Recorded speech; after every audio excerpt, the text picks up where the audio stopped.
Olá, meu amigo, olá, minha amiga, como é que vocês estão? Sejam bem-vindos a mais um episódio onde estudamos o livro Perispírito do professor Zalmiro Zimmermann. Infelizmente, nós estamos caminhando para a nossa finalização desse estudo do livro, estamos chegando nos capítulos finais, mas tem bastante coisa ainda. Este é o antepenúltimo programa, depois nós vamos falar sobre perispírito e sexualidade e o final, perispírito e desencarnação. Tá imperdível. Hoje falaremos sobre perispírito e anestesia. Mas o que tem a ver o perispírito com a anestesia? Vamos descobrir sobre isso? Então vamos lá. Olha só o texto. A insensibilidade obtida com o emprego de substâncias químicas, ou através de recursos como o hipnotismo e a acupuncturação, diz muito com o perispírito. De fato, dada a profunda interação entre o sistema nervoso e a estrutura perispirítica que lhe corresponde, sob o comando do centro coronário, a ação química no primeiro reflete-se imediatamente na segunda. De outro lado, a ação hipnótica que se realiza em nível mental, através de gradual processo de interiorização psíquica, tem a ver diretamente com os centros coronários cerebral a comandarem, no plano físico, as funções neuroendócrinas e, por conseguinte, em sentido inverso ao anterior, uma eventual desensibilização. A estimulação de acupontos, de sua vez, em se tratando de processo de cura propriamente, atingiria pelos meridianos, a dizer, através da tela perispirítica e das vias nervosas, o córtex cerebral com imediatos reflexos no hipotálamo, na hipófise e no bulbo, já provocando respostas em que hormônios e neuroquímicos conjugar-se-iam na produção dos efeitos terápicos. Já nos processos de analgesia ou de anestesia, a estimulação de acupontos muito específicos geraria impulsos especiais que levaria aos interneurônios, neurônios multipolares que auxiliam a processar e integrar informações neurais, em uma determinada região do sistema nervoso à produção de um opioide, substância de efeitos iguais ao ópio, capaz de bloquear, assim, os sinais da dor. Bom, a gente sempre se pergunta sobre anestesia, né? E nem tem tanto texto assim para a gente estudar. Mas lembrando que a anestesia, para que ela serve? Para nos tirar a dor, né?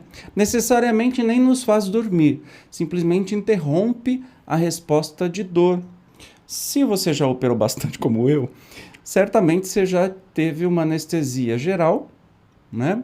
Que aí sim você dorme, e anestesia parcial, raquidiana, acho que chama, aquela que aplica na coluna, que eles te dão uns remedinho muito doido, que você fica zureta, mas não dorme de verdade, né? Você fica num estado assim que você escuta o que está acontecendo na sala, você sente mexerem no seu corpo, seja lá o que for, mas não sente dor nenhuma, né? Então a gente fica se perguntando assim, mas o que acontece no caso do perispírito?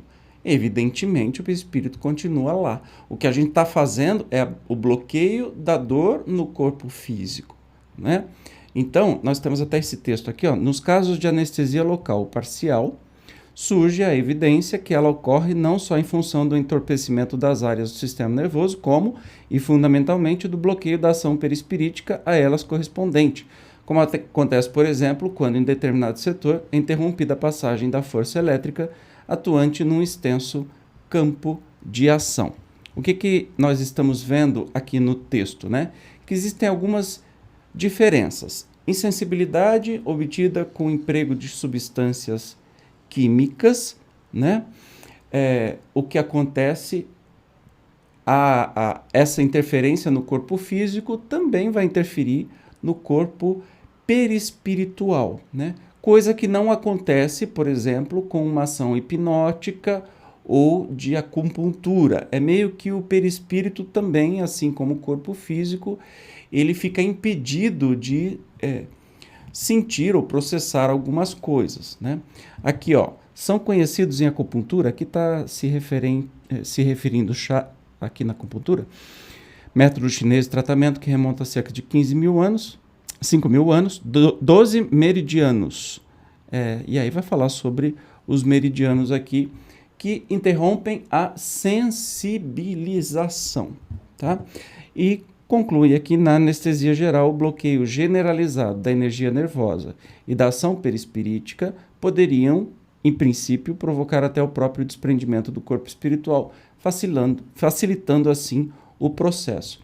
Então, eu acho que nesse caso, o estudo do livro ele deixa um pouco a gente boiando, assim, né? O que quer dizer? Mas ele traz aí a diferença de que quando a gente recebe anestesia química, também facilita aí no desprendimento do perispírito, digamos assim, né? De atuar também no perispírito. Já, se for hipnótico ou se for acupuntura, ocorre apenas a dessensibilização do corpo físico e não do perispírito. Beleza? Eu vou aproveitar aqui, já que este capítulo acabou, não tem muita informação, recomendar para você a leitura de um livro que, quando eu estou gravando, foi recém-lançado. Novinho, não sei se o croma vai dar bode aqui, porque ele é meio verde, a capa.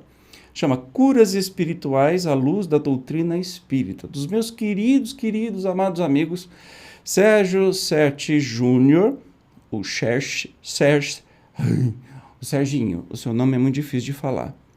Certi, se fosse italiano, mas é Cherci. E o Rafael Papa, com a doutora Maria Fátima Ramos. Olha que coisa mais linda. E que tem a introdução aqui, o prefácio, além do espírito do Dr. Ludwig, também do querido Dr. Paulo César Fructuoso, que eu também muito recomendo a leitura, já que quem está interessado em medicina, em como é que as coisas acontecem em cirurgias espirituais, com o seu perispírito, etc. e tal, certamente você vai se apaixonar pelos livros do Dr. Paulo César Fructuoso. Mas esse aqui, ó, se der zica, desculpe, olha lá, um pouquinho dá, mas tudo bem. Curas Espirituais, à luz da doutrina espírita.